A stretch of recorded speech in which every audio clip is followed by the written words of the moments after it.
To drone or not to drone? That is the question. Is delivery a luxury or an essential public service? And how is one Seattle driver taking on the marketplaces? That's all ahead on this week's Digital Restaurant.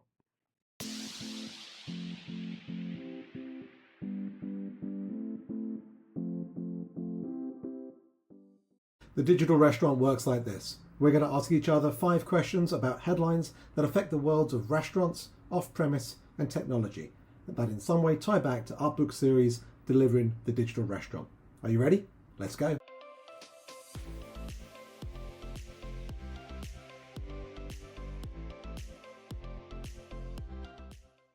Happy Monday, Excellent. Meredith. How are you today? I'm so good, Carl. How are you? I'm good, thank you. I'm over in Las Vegas at Grocery Shop, so a new conference to add to my many conferences that I've had over the years. Oh my So goodness. It's a good thing that you are an extroverted, friendly person because you are out there all the time. yes, I am. Ask me at the end of the week to see whether I am still feeling as extroverted as I am right now. Talking of which, we probably better get started. I think you have the first question for me this week. I sure do. Tell me what's happening with drones. Are they a good idea or a bad idea? You mean you didn't want to read out to drone or not to drone? That is the question. Usually I thought you liked my questions, but I do like your little puns. They're cute. yeah. Actually, this one's to do with server robots and Wing and their partnership. You know me, I'm pretty bullish, generally a fanboy of all things drones, automations, robotics. And usually you let me have this on the 5th question where I get to all giddy and talk about the latest new robot or something. But no, not today. I wanted to take this one to question 1 because I thought this one was interesting about Serve and Wing and how it plays more broadly in perhaps the way the food delivery landscape is going to move forward. So obviously, for those of you that don't know of those 2 names, Serve is a company that has those little robots that move along at 6 miles an hour. They're a spin-off out of Postmates in 2021. They've been supporting deliveries in LA in particular since then. Now, they have a range of something like 25 miles. They can carry up to about 50 pounds of food, which is pretty cool, but not great if you want to get somewhere fast. Right? It doesn't take a lot of math to understand why these serve robots are typically delivering within radiuses of 2 miles. But at 6 miles an hour, they can get to their destination within 20 minutes, right? Which is at least the same, I think it's fair to say, of what you'd expect from your average real-life human delivery in a car approach. Maybe not for those using in power, of course, but the average, I'd say, is about a 20-minute delivery. The difference, of course, is the cost. The economics, not that I have them to hand, must be significantly more beneficial for a serve delivery relative to the various costs on the driver and on the marketplace and the restaurant side for a standard delivery. Okay, so that's serve. So they are partnering up with Wing. Now, we've talked about Wing, I think it was August of last year when they announced their big partnership with Walmart out in Dallas. But Wing have now got this partnership with Serve. And the difference between the 2 of them is that Wing is a drone company that flies their deliveries to the customers and can do so up to 65 miles an hour. So why have these 2 apparent competitors teamed up? They've both got a set of problems that they can't solve perhaps without the other. The serve robots, those are slow and they can get slower because of everything that gets in the way on the road, just all the distractions that happen down there in pedestrians and on the roadways. They're also hampered by that slowness because of the return journey. They've got to come back. Now, on Wing side, the drones are fast, but they're not as easy to launch or land without the appropriate setup and the space required to do so. And that's not something that many restaurants have in abundance, unlike the roofs and the goods in spaces that a typical Walmart may have. So this partnership is going to have serve robots take food from restaurants to Wing autoloader stations so that the ground fleet can take them to these mini dispatch centers where then the food can be flown to customers' doorsteps or their gardens with rapid speed. And supposedly this trial is going to start in a couple of months. What I love about this is it should probably be a win, but there are still a few things that I think need to be considered, right? The robots still need to be available at the restaurants for when the food comes. The autoloaders need to be, I'm guessing, within at least half a mile of the restaurants to make the time for the transfer across to the autoloader and the Wing devices appropriate.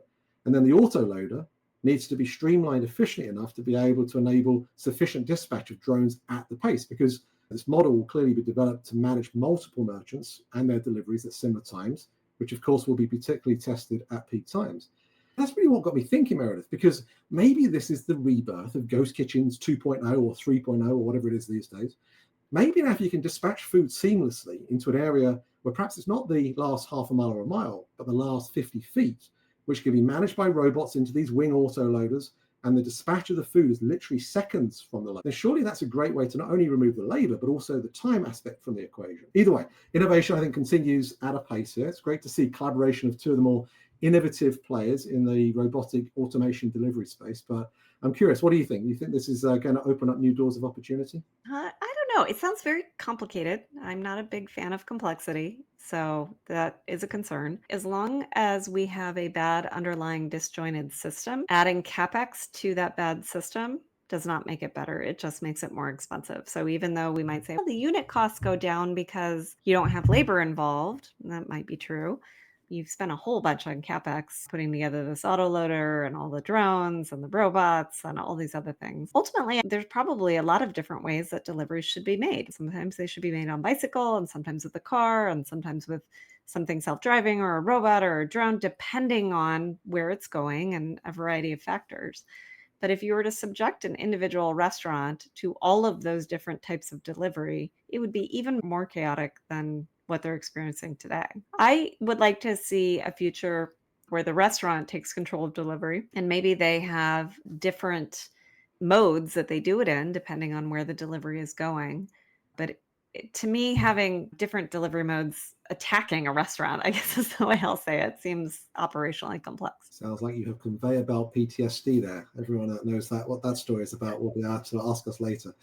All right, let's move on. Question 2 this week. This is a open-ended one. Is delivery a luxury or should it be a public service? What does this relate to? I love to pair articles together, Carl. And there were two really interesting articles that came out this week that just raises this question like, how can both these things be true? And the first one was in Grocery Jive, a new Brick Meets Click Mercatus report came out. And we love these reports and we wish that they would cover restaurants because they always have such interesting things about online grocery shopping that I think it would be amazing if we could also get the same data from them to cover restaurant. They surveyed 10,529 people about their online grocery shopping habits, and some really interesting things came out, particularly as it relates to Walmart.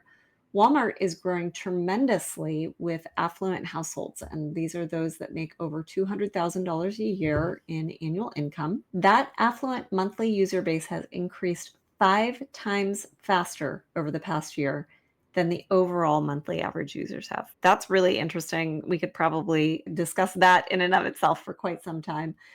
But what is then going along with that is that Walmart, although they are seeing a rise of affluent households, they are seeing a pullback in lower income households. And those lower income households are pulling back across all formats and banners. So these lower income households are defined as those making less than $50,000 a year, tend historically to have made up a big part of Walmart's monthly active users. But Walmart's sales for this segment dipped 6% in this period. And even more so, other supermarkets and Target saw a drop of 20% within this segment. So you've got this sort of tale of two cities where you've got hyper growth happening in the affluent segment and you've got the lower income consumer dropping off. That would tell you that maybe delivery is for our higher income friends. Possibly. But then DoorDash says, no, it's for our lower income friends. And they released a survey, which is covered in Supermarket News, talking about folks who use SNAP benefits on DoorDash. So SNAP benefits is what used to be known back in the old days as food stamps, now called SNAP. And DoorDash accepts SNAP benefits for some categories, in particular grocery, on their platform. So they surveyed 2,633 DoorDash customers specifically who use SNAP. So again, to qualify for SNAP, you've got to be a lower income consumer, and found some interesting things. Number one, if folks were using SNAP to pay for grocery delivery, nearly half of them more than once in a month, and 1 in 10 SNAP beneficiaries use DoorDash 5 or more times a month. That's pretty interesting. You would maybe have a tendency to think, oh, if they want to stretch their benefits further, probably they go into the store. But remember, a lot of low income people don't necessarily have cars, and grocery shopping is really hard without a car. Further in the survey, DoorDash found that 78% of surveyed SNAP recipients say they actually prefer to use their benefits for online grocery delivery rather than using them in store. And 1 in 8 said they would skip making their grocery purchases entirely if it were not for delivery. So those are probably our friends who don't have cars, I'm guessing.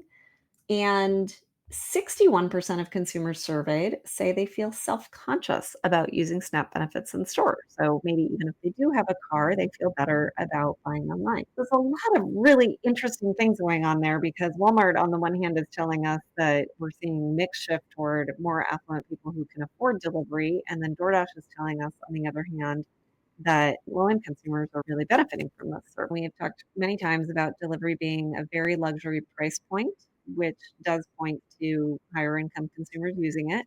But I think the fact that if subsidized through something like SNAP, lower income consumers will use it as well, tells you that delivery itself is an incredible benefit to consumers. It is something that really helps people of all income segments. And if we could figure out how to do it in a more cost effective way, it would be good for everyone. That's a fascinating piece of information, I have to say. Do you remember when we spoke to the Dasher in research for the book, and we talked about actually how the delivery aspect was really helpful as a gig economy work to help that single mother, and how she was able to manage all of the challenges of having to raise I think it was a family of three, and the challenges that she was having to manage through that. It just strikes me that, again, when we think about how much this industry affects those folks that perhaps are either at the poverty banner or just above it, how important it is. And certainly delivery plays an important role, and even more reason why we need to solve the value equation here. Absolutely. I like to call it the gig ATM, and it is a great resource for people who need money for whatever reason to be able to go out and earn some. Hi, Carl here. Just as a quick reminder, please remember to subscribe, like, and give us 5-star for the Digital Restaurant Podcast. Your reviews matter. They really help us make sure that we're providing the right content that's relevant for you. Thanks for listening. Keep on watching. And as always, leave your comments below with questions, thoughts, and recommendations on what we can cover next time. All right. Are third party delivery companies really trying to protect consumer data? They had a little win here in the courts. Tell us about it. I see what you're doing there, Meredith, with that question. Let's talk about the news article first. As we know, New York City has never really been one to play nice with the marketplaces. Over the years, of course, it's imposed regulations on delivery providers, such as fee caps and minimum wage standards. And in recent weeks, a federal judge has struck down a New York City law requiring delivery providers to share customer data with restaurants. The ruling, of course, deemed that the law was unconstitutional, citing consumer privacy concerns and data security issues. And no surprise, but the likes of DoorDash and Grubhub have supported that decision and released statements highlighting data privacy protections were upheld, and therefore they're doing their best to support that. Now, what the article here doesn't highlight is the disparity that exists between the big groups and the independents when it comes to consumer data. It won't surprise you if I tell you we've heard from numerous sources over the last year that big restaurant groups do indeed get some form of consumer data from marketplaces and use that as a key lever in their negotiations. So how do they do that? It could be something as simple as requesting a checkbox be inserted into the ordering process where a customer grants the marketplace the right to share their data with another party, such as the restaurant brand themselves. What I thought was most intriguing around this one was that the court suggested, I think it was Judge Annalisa Torres, suggested that the city explore alternative methods like incentives for data sharing rather than mandates. Those incentives, of course, may play back into that wider discussion around the minimum wage standards that I think are being heard by an appeals court right now, because a marketplace may come back and say, why should the city incentivize us to give our customer data away? And I guess that's a good rhetorical question, because the customer data is the marketplace's customers' data after all, right? The customer goes to a marketplace to order food, not necessarily to the brand. And so that customer data has far more richness to it than just the customer information and the order frequency. A whole picture of what that customer orders, the times of when they order, how often they respend, where they spend elsewhere, how often they spend where they spend their money in terms of the location and the delivery to the location. So this whole picture forms that enables the marketplace to better remarket themselves to get those customers to return back. With customer data in hand, of course, what would a restaurant do? Would it use that data to encourage them back to order from the marketplace? Unlikely, right? It would direct them back to their first-party website or app where margins are better and customer service typically is more directly controlled. The irony of all of this, of course, is that chart that we often talk about that talks to how customers typically choose a lane, right? Third party or first party. Remember those big brands that we talked about, and I think it's like 40% would be third party only, and another 50% might be first party only, and the residual might be a customer choosing to go between both. So therefore, rarely both channels. So I guess what's the fuss about? Shouldn't a marketplace just give more data to their restaurant clients? My view is yes, they should. When I was running a retail chain, I would sell my transactional data to the likes of Coca-Cola so that Coca-Cola could help me better understand my customer base and service my customers better in terms of the product range and the promotions and the like. So a marketplace is sitting on such rich data, they probably don't harness half of it as well as they could. And that commodity could be something worthwhile selling to more than just the big chains in exchange for exclusivity or a negotiated rate. The difference here is that it's the customer's names, the emails, the addresses that simply can't be given away unless the customer is okay with that. So if the customer does want to use this as an opportunity, let's say to join the restaurant's loyalty program, for instance, why shouldn't they? Why shouldn't they earn points for their loyalty, regardless of the channel that they're engaging with? The marketplace could actually be an ally for restaurants to help them understand who their customers are. And they could, of course, be compensated for providing it. Maybe it's provided for those restaurant clients that spend X percentage in advertising and promotion offers. Maybe it's for those who've utilized the first-party offerings, such as Uber Direct or something like that.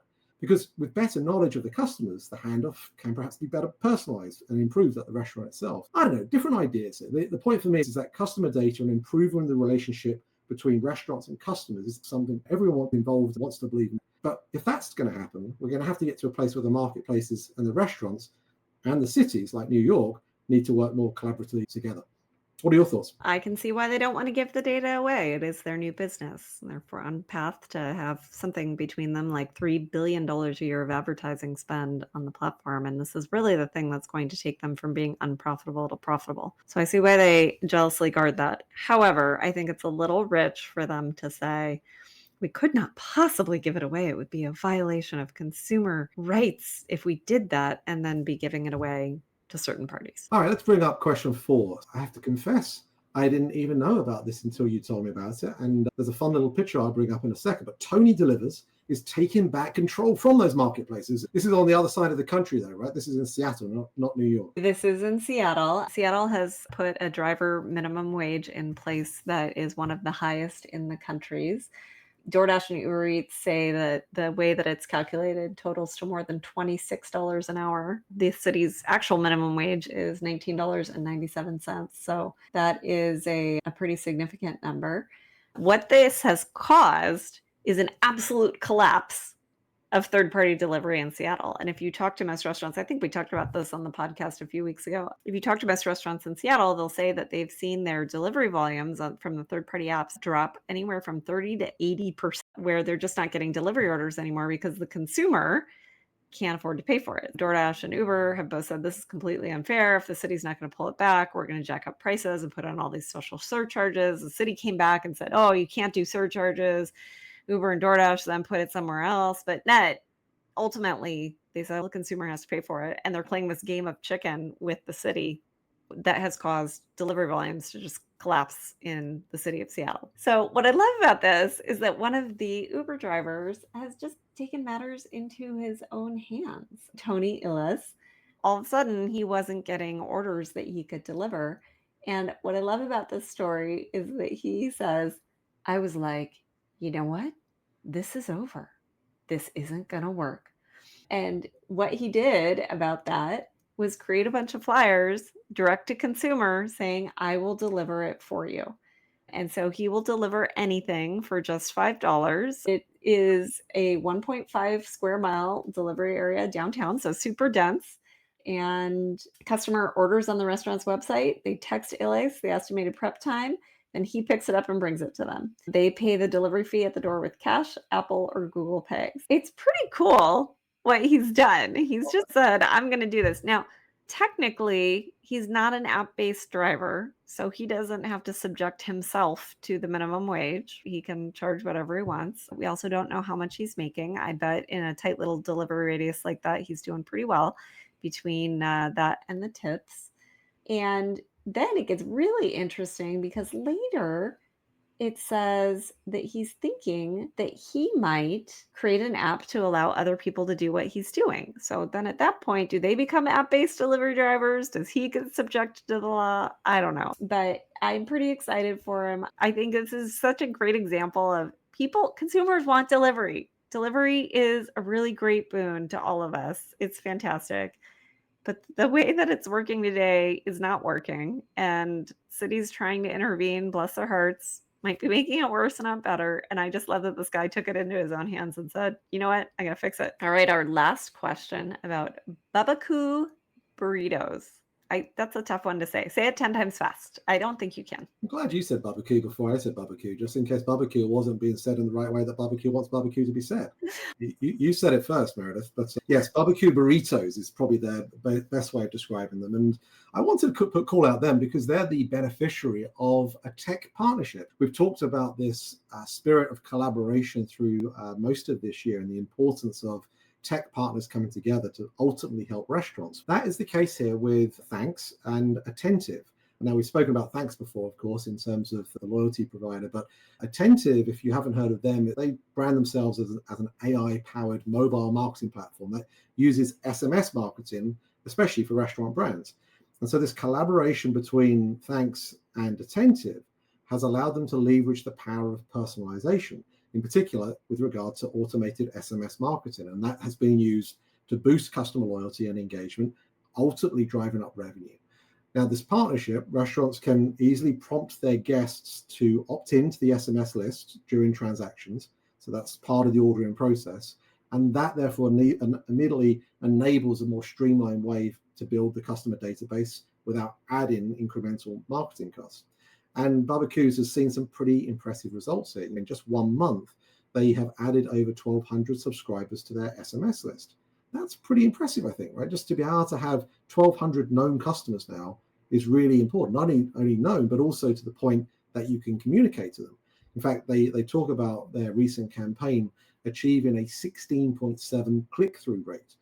Now, that's a heck of a lot better than what you get from emails. What would you say, Meredith, emails are? Probably like 1%, right? You get like 1 out of 1,000 probably. You're like super excited if you get a 3% click-through rate. There you go. But so 16.7 is pretty impressive, I think. So I think it just demonstrates the effectiveness of real-time behavior-triggered messaging. And of course, this integration between Attentive and Thanks allows for these highly personalized messages, because that's very much part of the Thanks approach too. But it also enables Bubbakoo's to tailor their communications to each of their customers' preferences and buying habits. So if you think about the ways in which this plays out, it could be something whereby if a customer engages with a text message through that click-through at a certain time of day, that can therefore suggest back to the platform to say when they should communicate back to that customer again around a similar time the following week, for example. So this partnership between Thanks and Attentive, I think, is a strategic move, obviously about integrating loyalty and direct customer communications, but it's also about combining this real-time engagement piece of it. A lot of the way in which marketing has happened in years gone by is that it's all collated into these big reports, and it takes months and months for then a decision to be made to say, okay, we need to re-engage in this way.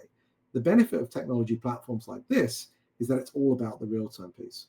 Our friend Zach Goldstein highlighted that the partnership aligns with Thanks' mission to simplify restaurant marketing by making it easier for brands to engage customers meaningfully. And I think Attentive must be pleased with this because it's helping them from their AI-driven marketing automation approach just help brands send the right message at the right time. And that, of course, is something that as an SMS platform, they're not necessarily focused on themselves.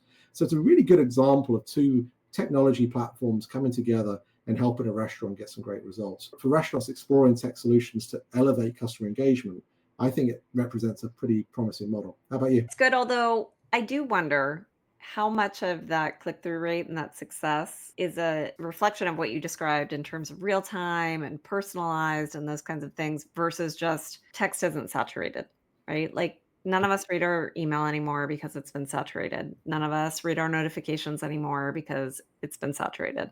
Text is a place where we all still pay pretty close attention. And I wonder if early adopters, therefore, will get much better outcomes than later adopters will. Yeah. It's also worthwhile saying, and I think you and I have complained to each other about this in the past, is that if you get too many text messages, you have a great chance of alienating your most loyal customers as well, right? So there is a balance of the volume. Even if it's effective, it's about the balance of how often you send and communicate to your customers too. Okay, look, that is it for this week. Hopefully you've enjoyed that. Are you sending text messages to your customers today? Would you like them to be a bit more personalized? What do you make about the consumer data discussion we had? Should marketplaces give restaurants more? And what about old Tony? Do you think Tony's going to be coming to a city near you soon? And should he? Let us know in the comments below, because we'd love to hear from you. But until next time, thanks for listening. The Digital Restaurant Podcast is available for you to follow and subscribe wherever you listen to your podcasts. Watch us, rate us, and subscribe to The Digital Restaurant on YouTube, and follow along on all our social media digital restaurant channels. Thanks for listening.